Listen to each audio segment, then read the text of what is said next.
Summary of All That We Are Together, written by Kellen. Chapter 1. In the quiet stillness of the sunlit morning, Leah's eyes remained closed, a residual smile lingering on her lips as she felt the warmth of Landon's lips trailing down the curve of her shoulder. A trail of delicate kisses followed, leaving a sweet imprint just next to her belly button, evoking a subtle quiver. She smiled, momentarily lost in the tenderness of the moment. Yet, as Landon's hot breath grazed her ribs, a sudden unease crept in. Her mind raced to memories of Axel, his fingers tracing words on her skin, leading to a tattoo that became a permanent echo of their shared history. Shifting uncomfortably, Leah opened her eyes, greeted by the soft morning light filtering through the curtains. The smile disappeared as she felt the weight of Landon's closeness, proximity to the memories etched by Axel. She placed a hand on his cheek, guiding his lips to meet hers, seeking a familiar anchor. The kiss, though calming, couldn't dispel the disquiet that lingered within her. Clothes were shed in the silence of the Saturday morning, a routine that mirrored countless others. In the midst of this physical connection, Leah found herself craving something more, something elusive. As Landon slid inside her, their movements slow, deep, and easy, Leah arched her back, yearning for a culmination that never quite arrived. One last intense thrust followed, leaving her unsatisfied. Determined to bridge the gap, she wedged a hand between them, seeking fulfillment with her own touch. The climax came, their bodies pulsating in unison, but Leah was left panting, Landon moaning her name. As they separated, he flopped to one side, and Leah remained there, her gaze fixed on the smooth white ceiling of his room. The ephemeral pleasure of the moment faded quickly. Rising from the bed, she began to dress, the atmosphere now tinged with a sense of detachment. Landon, watching from the sheets, reached for her wrist, a softness in his voice. "You're going already?" "Yeah," she responded, her tone carrying a hint of detachment. "I've got stuff to do." Leah walked barefoot to the chair where her clothes were discarded the night before. From the bed, Landon's gaze followed her every move. She adjusted the thin belt of her skirt, threw a tank top over her head, and slung a bag over her shoulder, a Christmas gift from her brother. Pulling her hair back in a ponytail, she made her way to the door. "Hey, wait. Don't I get a kiss before you leave?" Landon's voice, soft and hopeful, interrupted her exit. She retraced her steps, a smile playing on her lips, bending over to kiss him. His tender stroke on her cheek was met with a sigh of satisfaction. "Will I see you tonight?" he inquired. "I can't, I'll be in the studio until late." "But it's Saturday." "Come on, Leah." "Sorry." "How about dinner tomorrow?" "Okay. I'll call you," she said, a promise hanging in the air. Leaving Landon behind, Leah descended the stairs, beneath the warm gray morning sky. Headphones emerged from her backpack, a lollipop found its place in her mouth. Running through a crosswalk just before the light turned red, she cut through a park adorned with flowers on her way to the studio.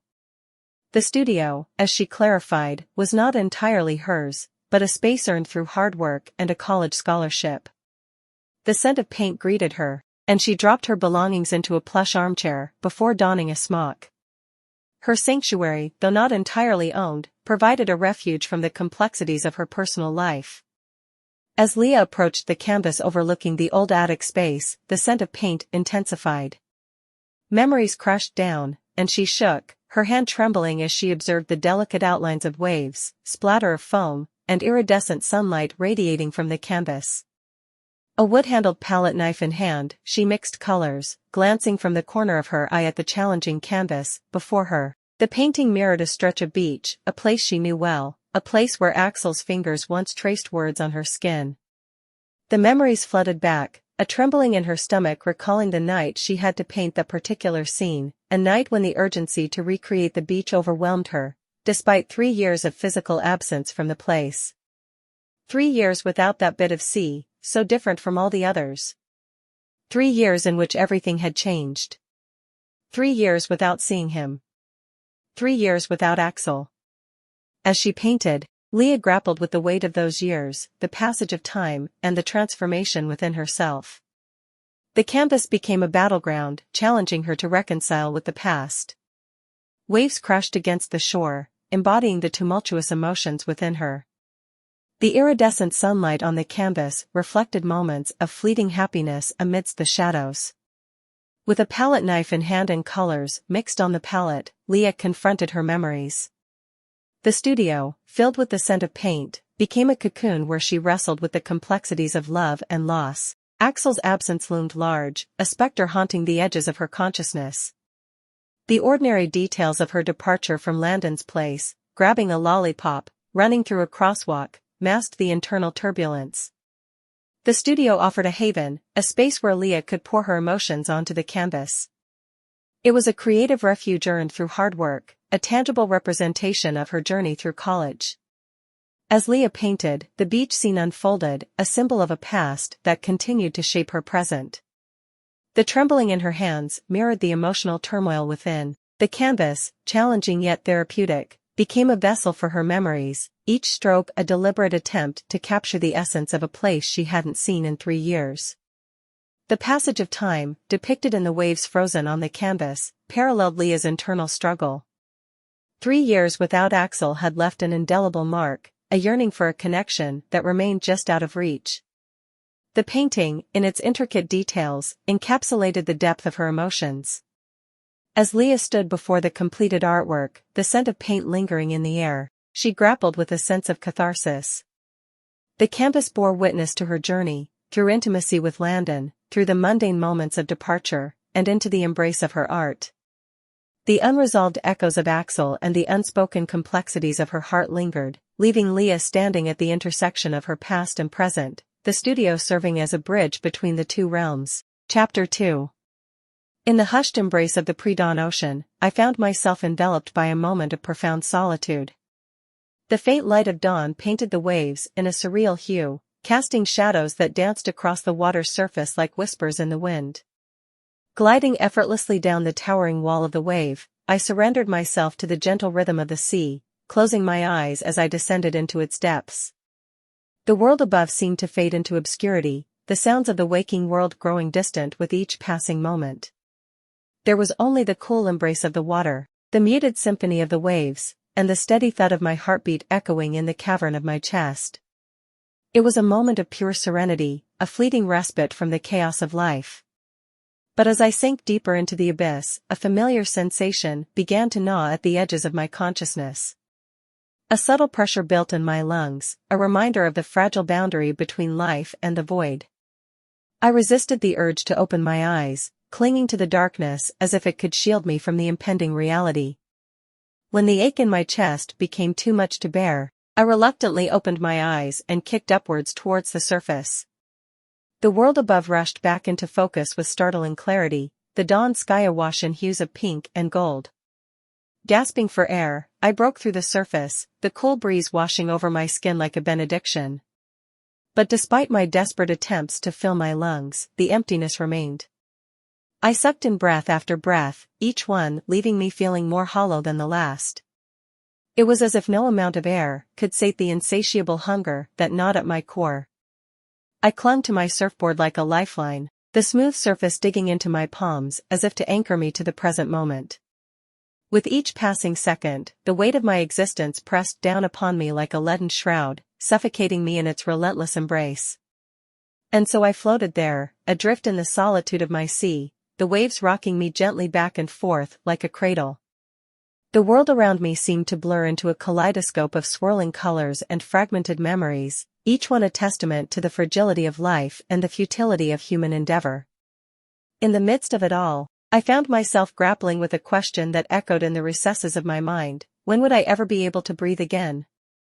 It was a question without a clear answer, a riddle wrapped in the enigma of existence. But as I gazed out at the vast expanse of the ocean, its boundless depths stretching out before me like an eternity, I found solace in the knowledge that perhaps, in the end, it was enough to simply be alive. Chapter 3. Leah's life was a whirlwind of work and passion, with painting serving as her lifeline. As she reflected on her art, she realized it was not just a hobby but a necessity, an outlet for expressing what words couldn't capture. Painting had been her escape valve, a medium through which she conveyed her innermost thoughts and emotions.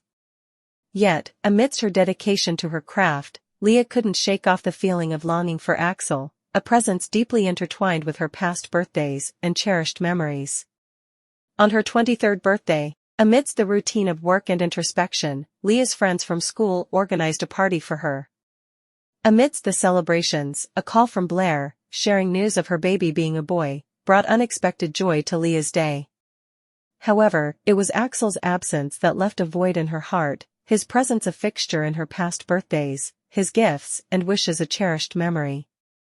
As Leah prepared to meet her friends for the birthday celebration, she couldn't help but feel a pang of nostalgia as Axel's mother, Georgia, called to wish her. The conversation stirred memories of Axel, prompting Leah to acknowledge the significance he held in her life, especially on her birthday. Despite the passage of time and the distance that now separated them, Axel's absence loomed large, leaving Leah grappling with unresolved emotions. At the party, surrounded by friends and laughter, Leah found temporary solace in the moment, basking in the warmth of their company. However, as the night wore on and the alcohol flowed freely, memories of Axel resurfaced, his absence palpable in the midst of revelry. Despite her efforts to focus on the present, Leah couldn't shake off the feeling of longing for Axel, his presence haunting her even in moments of joy. Alone in her room, intoxicated and disoriented, Leah found herself consumed by thoughts of Axel. Despite her attempts to move on, memories of their time together continued to linger, resurfacing at unexpected moments. The pain of his absence was a constant reminder of what once was, of the love they shared and the dreams they had envisioned together. As Leah lay in bed, grappling with her emotions, she resisted the urge to revisit the past, to reopen wounds that had barely begun to heal. Yet, even as she tried to push him out of her mind, Axel's presence loomed large, a reminder of the love they once shared and the pain of his absence. In that moment of vulnerability, Leah couldn't help but wonder what Axel was doing, whether he too was haunted by memories of their past. In the quiet of the night, Leah's thoughts drifted back to Axel, her heart heavy with the weight of their shared history. Despite the passage of time and the distance that now separated them, Axel remained a constant presence in her life, his absence a lingering reminder of what once was and what could have been. And as Leah drifted off to sleep, she couldn't help but wonder if they would ever find their way back to each other, if their paths would ever cross again in the vast expanse of life's journey.